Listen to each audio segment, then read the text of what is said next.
Students, in all this process, the water plays a very important role. The work of water, therefore, begins right from the start, that is, its originating point in the mountains. The swift flow of the river transforms into water with high pressure as it falls down across the slopes. This helps in cutting the mountains vertically, which results in formation of deep valleys that are narrow at the bottom and wide at the top. Such valleys are called V-shaped valleys. The water in this stage has so much force that it can move very heavy and hard rocks. But students, what do you think happens when the rocks are very hard? The rivers cut narrow valley when the rocks are very hard. With the sides being very steep, gorges are formed. The gorges have an almost equal width both at the top and the bottom. The Bison Gorge on the river Godavari in Andhra Pradesh and the Indus Gorge in Kashmir are some of the examples of the gorges. The next form of erosion is the canyon. The canyons have steep side slopes and may be as deep as gorges. The canyons, unlike the gorges, are wider at the top than at the bottom. The Grand Canyon on the river Colorado in USA is the biggest canyon in the world. With a length of 466 kilometers, the canyon is 1.6 kilometers deep and has a width of 188 meter to 29 kilometers.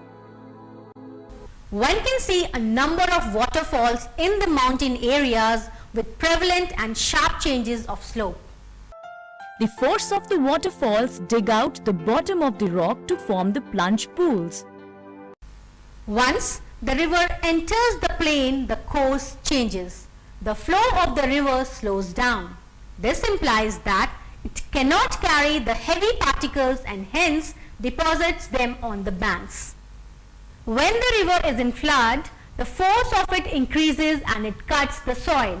When the force decreases, it deposits silt.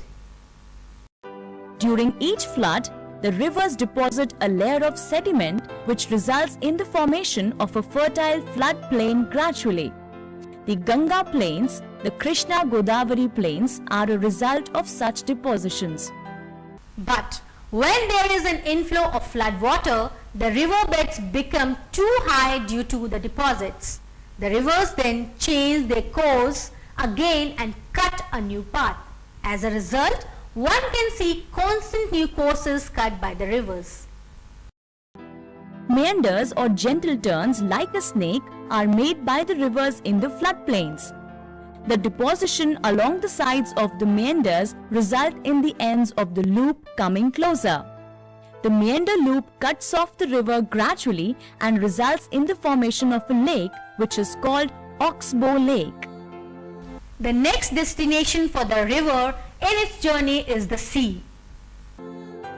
Once the rivers reach the sea, the fine material that has not been deposited gets dropped at the mouth of the sea, which forms a delta. The word delta originates from the Greek alphabet delta.